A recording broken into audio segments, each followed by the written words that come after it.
Hi, my name's Rachel and I am a creative educator, and I have been working with children and young people for the past 16 years, okay?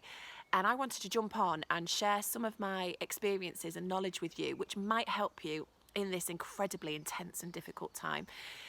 I know that children are really struggling. I know that there are some very sad children out there who are trying to access education and are finding it frustrating. I know that there are some parents out there who are finding it really tricky to meet that need and also work. And I also know that head teachers up and down the country, quite a lot of them, a majority I would say, are saying well-being first. Like let's think about the well-being of these children in these chaotic times. And I've got some ideas about how to keep a love of learning going in these difficult times, and how to use the imagination in that process as well. So that's what I'm here to talk to you about. So it's this thing called Mantle of the Expert, which is the professional term for placing your child in the centre of their learning, okay, and making it an imaginative and quite an immersive experience, okay. And that sort of story is called a pretext in our terms. And it's amazing what you can sort of learn and discover when it starts to become discovery learning using the imagination, rather than here's a sheet, there's another sheet. And if your child is loving that, then well done, your household, that is fantastic. And obviously carry on, and I'm not telling anybody not to do their work that's been set. I am just giving a solution to potentially what might be an impasse in your household. So here we are, we've got this pretext, we've got this imaginary world. I'm a mum, it's all about dinosaurs in my house, so for us it would make sense to be paleontologists, okay? And what's quite nice is if you get a phone call in the morning to start your journey. So we've just had this phone call, there's this dig in Argentina, we've been given this tip off, let's go. So let's think, let's pack our bag, what do we need? Practical thinking, okay, some life skills in there. How do we get there? Look at some flight times, some maps, look at some distances. Okay, so you've already got a bit of maths and geography in there anyway. Whereabouts is it in the world?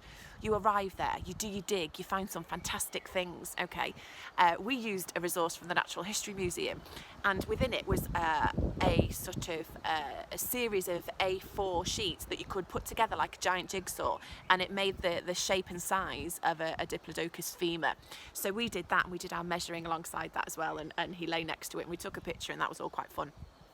So you've done some creative play, you've done a bit of maths and measuring again, whilst you find your bone. You know, if you've got a garden you could do some mud, sand play, whatever. And then you think, wow, we found something incredible, how do we let the world know?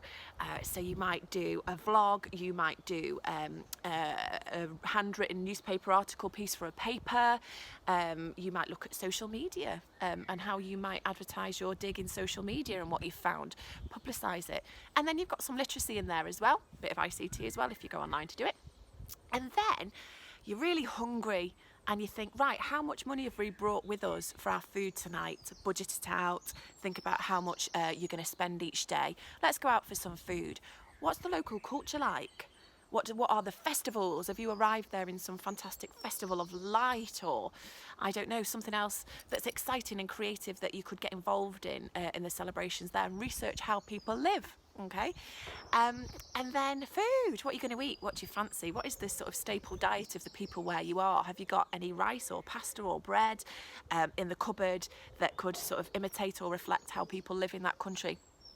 So there are a whole host of things that you can weave into creative play where you explore it together, and then that becomes a bonding experience in itself and a memory, where you've managed to keep that love of learning alive in a time that's really tricky. And who knows, there might be quite some special memories that are made there where they remember, you know, in 2020 when they went to Argentina on a dig in their tent or whatever. So firstly, well done everybody for carrying on in these exceptional times. You know, people choose to homeschool, they research it for years. This is crisis learning where we've all been thrown in, so pat yourselves on the back for that. I'm about to start some quite exciting new ventures and projects, so which look at well-being and play and what you can do in the home to support that now and sort of throughout your time together as a family. So drop me an email, there should hopefully be one attached to this. Let me know if this has been helpful, that would be wonderful, and take care of yourselves and each other. Bye.